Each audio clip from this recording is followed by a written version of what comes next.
Omulabi waffe omulungi nkwaniza nnyo nate wano ku Bukedde TV mu kaseera we tukutuusizaako embeera y'obudde.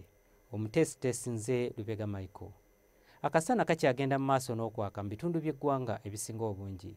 Era bwe tutunuulira ku bifaananyi ebyo ebikubiddwa ku ssemazinga wa Africa, bitulaga nga omukuubo gw'enkuba gwongedde okuseeseetuka nga gudda mu bukiikakkono bwa ssemazinga wa Africa, ekireeseewo obudde okubeera obw'omusana mu bitundu by'eggwanga ebisinga obungi. Enkya ku makya tusuubirayo oluwandaggirize mu bitundu ebyo ebyetoolodde ennyanja Nalubaale okukosa n'ekitundu ekyo eky'omu Karamoja. Ebitundu by'eggwanga ebisigaddewo ebirala tusuubira nti omusana gujja kwaka. Wabula olw'eggulo tusuubirayo enkuba okutonnya mu bukiikakkono bw'eggwanga lyaffe nga n'awamu ejja kuba nga yeetobeseemu okubwatuka okw'eggulu.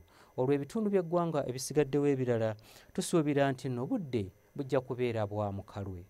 Ebbugumu eryawagulu tulisuubira okutuuka ku degrees 29 mu bukiikakkono bw'eggwanga lyaffe, so ng'ate ebitundu ebyo ebyetoolodde ennyanja Nalubaale omuno nga mutwalire n'ekibuga Kampala, ebbugumu eryawagulu tulisuubira okutuuka ku degrees 28.